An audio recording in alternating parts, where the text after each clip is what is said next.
Assalamualaikum warahmatullahi wabarakatuh. Perkenalkan, nama saya Rafiq Hidayat beserta dua rekan saya, Deli Sartika dan Ponita. Di sini kami akan mempresentasikan hasil kerja kami, yaitu pendekatan dan metode pendidikan Islam. A. Tujuan, tugas, dan fungsi metode pendidikan Islam. Metode pendidikan Islam adalah suatu prosedur umum dalam penyampaian materi untuk mencapai tujuan pendidikan yang didasarkan atas asumsi tertentu tentang hakikat Islam.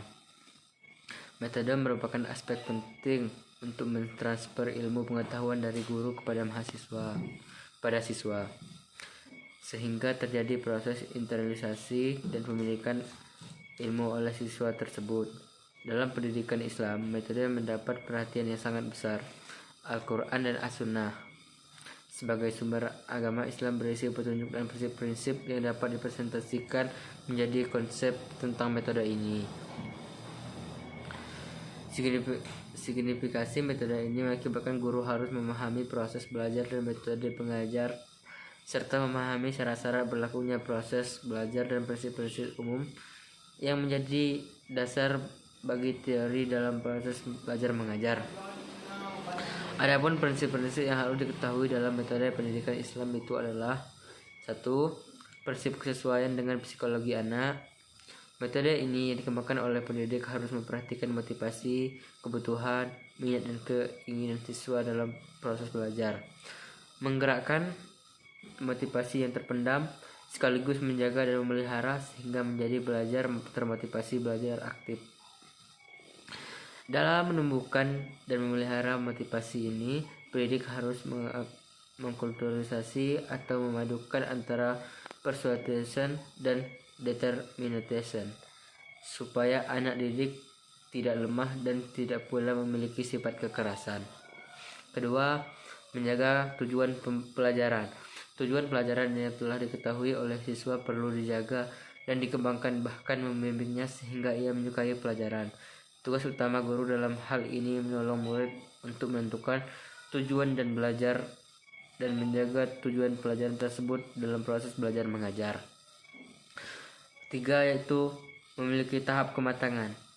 Menjaga tahap kematangan murid adalah proses belajar dimaksudkan agar usaha pengajaran dapat mencapai pada titik optimal dan kemungkinan pelajar mengambil manfaat dari usaha-usaha.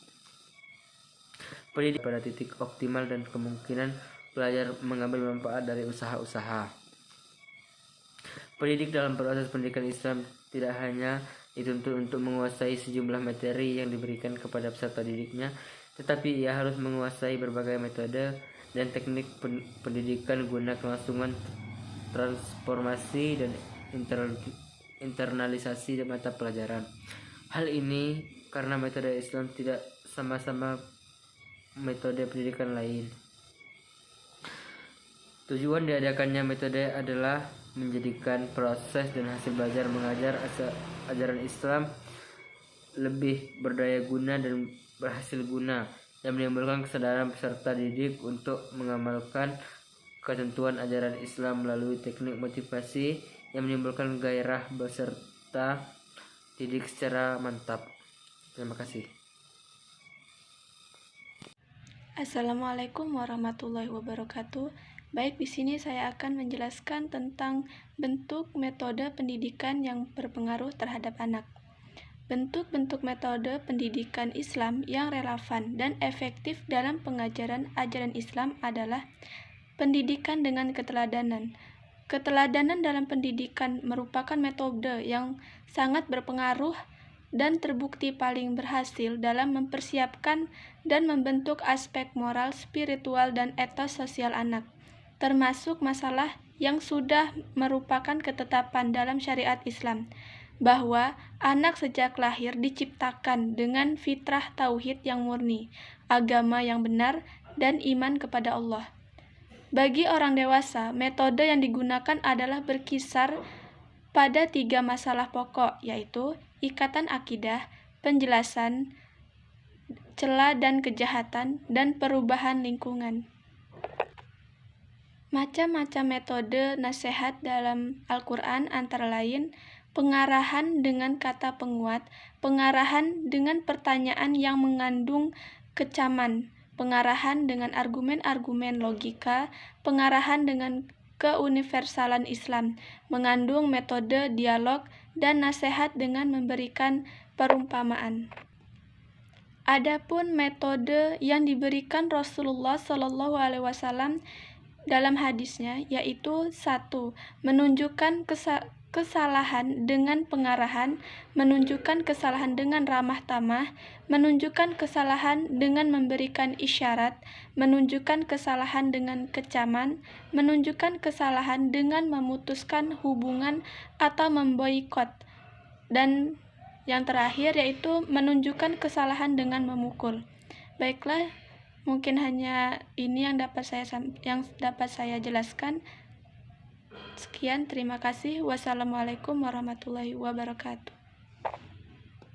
Jadi, kesimpulan dari materi tentang pendekatan dan metode pendidikan Islam adalah metode mengajar adalah cara yang dipergunakan guru dalam mengadakan hubungan dengan peserta didik pada saat berlangsungnya proses pembelajaran. Dengan demikian, metode mengajar merupakan alat untuk menciptakan proses pembelajaran.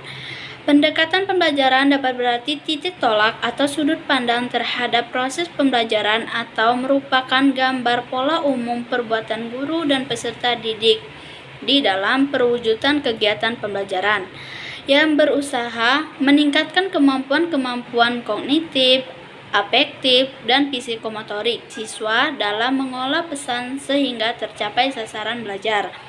Keanekaragaman pendekatan, teknik maupun metode pembelajaran dalam pendidikan Islam dapat digali dari ajaran Islam maupun mengadopsi dan mengadaptasikan disesuaikan dengan materi dalam pembelajaran Islam. Ini berarti tidak ada model pendekatan, teknik maupun metode pembelajaran yang paling baik atau yang satu lebih baik dari yang lain. Baik tindakan akan tergantung pada tujuan pembelajaran, kesesuaian dengan materi yang hendak disampaikan, perkembangan peserta didik, dan juga kemampuan guru dalam mengolah dan memberdayakan semua sumber belajar guna menghantarkan tercapainya sebuah tujuan-tujuan yang ingin diraih dalam kegiatan pendidikan Islam.